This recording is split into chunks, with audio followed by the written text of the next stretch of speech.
घंटे बाद सूरज उग चुका था। सड़कों पर चहल पहल थी। कोई काम पर जा रहा था, कोई दोस्तों संग बातें कर रहा था। एक तरफ एक छोटा सा स्टॉल लगा था जिस पर रंग बिरंगे मास्क बिक रहे थे। एक हुडिड आदमी धीरे धीरे आगे आया। विक्रेता मुस्कुराते हुए बोला, सर एक मास्क ले लीजिए, आप पर खूब जमेगा। उस आदमी ने बिना कुछ कहे एक मास्क खरीदा, हल्की सी दोस्ताना मुस्कान दी और मुड़कर चल पड़ा। विक्रेता ने हाथ हिलाते हुए कहा, धन्यवाद, फिर आइएगा। पर वो साधारण आदमी नहीं था, वो था विकर। हाथ बांधे चलते हुए विकर की आंखों में एक हल्की सी मुस्कान थी। मन ही मन वो हैरान था। सही सोचा था, वीकेंड पर तो इंपीरियल कैपिटल की गलियां लोगों से ठसाठ भर जाती। अचानक कुछ उसकी नजर में आया। उसकी आंखें चौड़ी हो गईं, चेहरे पर जिज्ञासा की छाया। वो देखने लगा टेंपल की ओर। लोगों का सैलाब उमड़ पड़ा था वहां। ये वही जगह थी, क्वाइटिस टेंपल, ओल्ड टेस्टामेंट फैक्शन की दूसरी शाखा। एक प्रीस्ट ने सड़क पर बोर्ड टांगा और ऊंची आवाज में बोला, आज सिर्फ एक दिन के लिए अपने गुनाहों की माफी पाओ, वो भी आधे दाम पर। लोग चौंक गए, भीड़ उमड़ पड़ी। विकर ने भी कदम बढ़ाए। पास पहुंचते ही उसने देखा एक आदमी और औरत मंदिर से बाहर निकल रहे थे। आदमी चेहरे पर हल्की मुस्कान लिए बोला, सालों से अपराध बोध में जी रहा था, लेकिन अब दिल हल्का हो गया है। औरत ने जिज्ञासा से पूछा, क्या उस पुराने हादसे की वजह से? आदमी ने बेहिचक हंसते हुए कहा, हाँ, जब मैं नशे में गाड़ी चला रहा था और वो बच्चा कुचल गया था। ये सुनते ही विकर के कदम थम गए। उसका पूरा जिस्म कांप उठा। औरत ने कहा, सुना था बच्चा मर गया था? आदमी ने हाथ फैलाया। आंखों में अजीब सी चमक थी। हाँ, मौत तो हो गई थी, लेकिन देखो, उस हादसे ने मेरी नींद तक छीन ली थी। अब छूट पर इंडल्जेंस मिल रही थी तो ले ही लिया। महंगा पड़ा, पर अब मुझे उस बच्चे के परिवार से कोई हिसाब नहीं चुकाना। सब खत्म। शानदार है ना? औरत मुस्कुराकर बोली, तो सब ठीक है। आखिरकार मेरा प्यार सचमुच अच्छा इंसान। ये सुनकर डिकराबिया पेंडेंट तक हैरान रह गया। उसने विकर से धीमी आवाज में पूछा, क्या ये लोग सच में इंसान हैं? इनकी शक्लें भले इंसानों जैसी हों, पर इनकी सोच डीमन से अलग कहां है? मंदिर के सामने लंबी कतार लगी थी। लोग हाफ प्राइस इंडल्जेंस खरीदने को बेताब। विकर चुपचाप बढ़ा। उसकी नजर एक आदमी पर टिक गई जो दरवाजे पर खड़ा सूची पढ़ रहा था। धीरे धीरे उसका नंबर आया। भीतर जीसस की मूर्ति के सामने एक प्रीस्ट बैठा। उसने मुस्कुराते हुए वाइकर की ओर हाथ फैलाया। आइए पुत्र, बहुत देर से प्रतीक्षा कर रहे होंगे। बताइए, कौन सा अपराध किया है और किस इंडल्जेंस की तलाश में आए हैं? विकर ने उसकी आंखों में गहराई से झांका। धीरे लेकिन सख्त आवाज में बोला, अगर इंसान अपने बीते गुनाहों की माफी पा सकता है तो क्या आने वाले गुनाहों की भी माफी खरीदी जा सकती? प्रीस्ट के चेहरे पर एक और चौड़ी मुस्कान आ गई। बिल्कुल, सब संभव है। बताइए, भविष्य में कौन सा पाप करने की योजना है? उसकी मुस्कान इतनी अजीब थी कि किसी के भी रोंगटे खड़े हो जाएं। विकर ने टेबल पर हाथ रखा और ठंडी आवाज में कहा, पाप इतना बड़ा होगा, इतना भयानक कि शब्द भी कांप उठेंगे। प्रीस्ट एक पल को हक्का बक्का रह गया, फिर हथेलियां जोड़कर बोला, तो आप सही जगह आए हैं, लेकिन ऐसे घोर पाप की इंडल्जेंस बेहद महंगी होगी। क्या आप तैयार हैं? वो धीरे से उठा, हाथ फैलाकर बोला, चलिए वीआईपी लाउंज में चलिए, चाय पीते पीते विस्तार से चर्चा करेंगे। फिर उसने मुस्कुराते हुए पूछा, तो बताइए पुत्र, कितना भारी है वो पाप जिसकी माफी आप चाहते हैं? विकर चुपचाप खड़ा रहा, चेहरे पर कोई भाव नहीं। फिर अचानक उसने झूठ बोला, मैं अपने पड़ोसी के सुअर को मारने वाला हूं। प्रीस्ट की भौहें तन गई। हैरानी भरी नजरें उस पर टिक गई। क्या तुम इसे घोर अपराध कह रहे हो? विकर ने शांत लेकिन सच्चे स्वर में कहा। सुअर भी जिंदा प्राणी है, उसकी जान लेना भी पाप। ये सुनते ही प्रीस्ट का मीठा चेहरा बदल गया।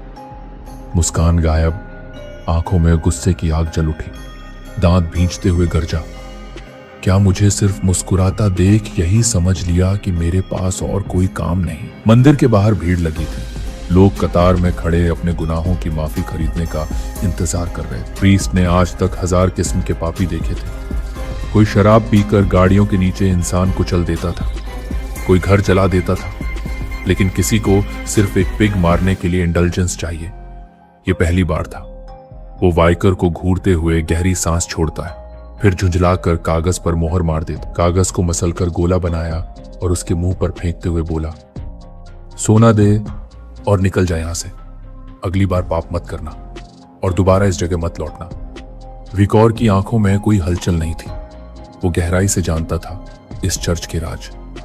कागज उठाया और बिना कुछ कहे धीरे से बोला, धन्यवाद। फिर बाहर निकल गया। उसकी नजर इंडल्जेंस पे पड़ी। उस पर लिखा था, यह पत्र इस आस्तिक विश्वासी के सभी गुनाहों को क्षमा करता है। ये ओल्ड टेस्टामेंट चर्च द्वारा जारी और गारंटी शुदा है। नकल की सूरत में दंड मिलेगा। विकौर जरा भी हैरान नहीं हुआ। जैसा उसने सोचा था उसी तरह इस कागज और पूरे मंदिर से हल्की डिमोनिक गंध निकल रही थी। गंभीर चेहरे के साथ डेकारबिया ने भी कहा, हाँ, मैं साफ महसूस कर सकता हूं। ये गंध छठे कॉर्प्स की है। विकौर ने सिर झुकाकर सोचा। वो मंदिर के भीतर नहीं था, लेकिन कहीं ना कहीं इंपीरियल कैपिटल में जरूर मौजूद। तभी उसकी नजर अचानक एक औरत पर पड़ी। सफेद कपड़ों में लिपटी हुडेड वुमन उसके सामने से गुजरी। विकौर की आंखें फैल गईं। उसने तुरंत एक स्तंभ के पीछे खुद को छुपा लिया ताकि औरत उसकी निगाह महसूस न कर पाए। वो बिना रुके आगे बढ़ गई। विकौर की आंखों में उलझन थी। ये यहाँ कैसे? अभी तो इसे एकेडमी में होना चाहिए था। डेकारबिया भी चौंक गया। जिज्ञासा से उसने कोने से झांक कर देखा। औरत ने धीरे धीरे अपना हुड हटाया। सुनहरे बाल, आंखों में चिंता की छाया। ये और कोई नहीं, डोलोरेस। वो भीड़ में खड़ी हो गई, लंबी कतार में जगह बनाई, आंखें मूंद कर एक लंबी सांस छोड़ी, मानो खुद को हिम्मत दे। फिर जमीन की ओर देखते हुए मन ही मन बोली, क्या मुझे ऐसे छुप कर आना चाहिए था? सीधा कह देती कि बस देख रही हूं तो शायद कम शक होता, लेकिन एक सेंट होकर इस तरह घुसना, ये और भी संदिग्ध लग सकता। उसने अपने हाथ कसकर भींच लिए। चेहरे पर विश्वास था, कोई मुझे पहचान नहीं पाएगा। मेरा डिस्गाइज परफेक्ट है।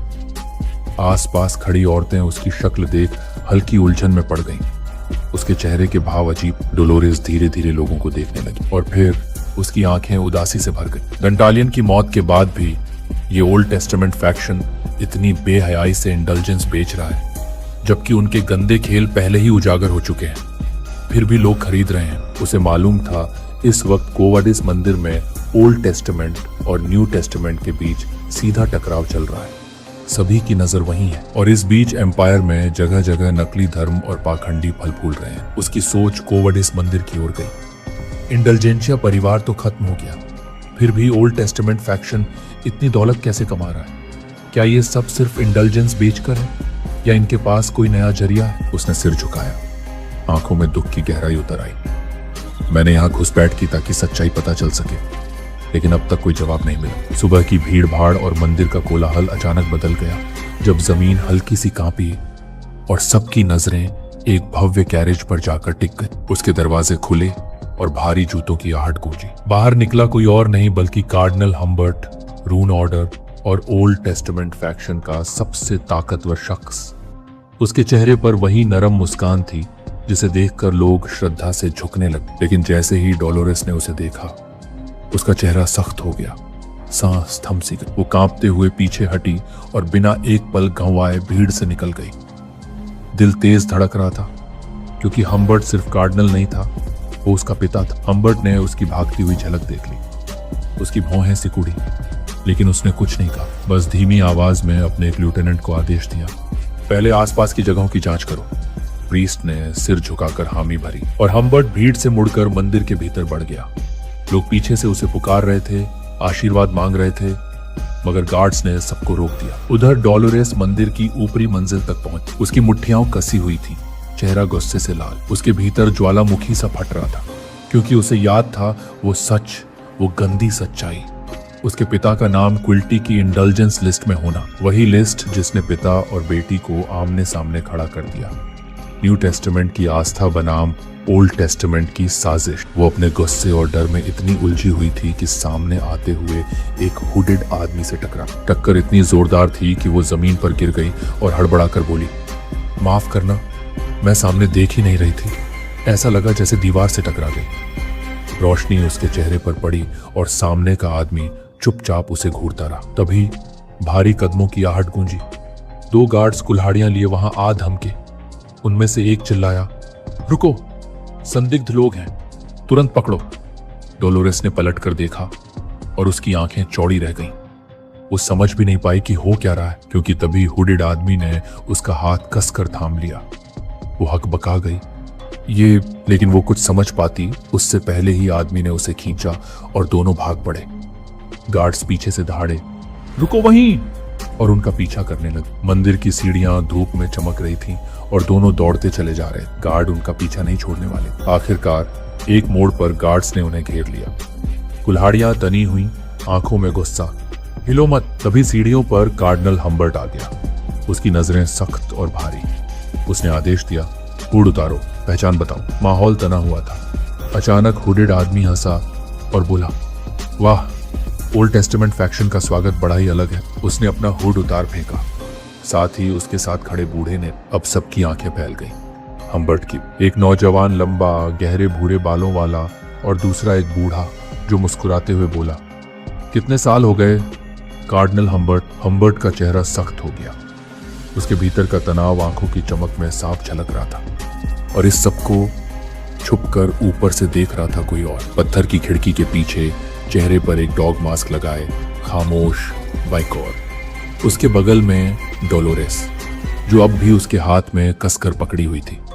उसका चेहरा लाल था, शायद शर्म से, शायद उलझन से। विकोर शांत, बिना किसी भाव के खड़ा था, और डोलोरेस की नजरें उस पर टिक कर रह गईं, हैरानी, उलझन और एक अजीब सी धड़कन के साथ।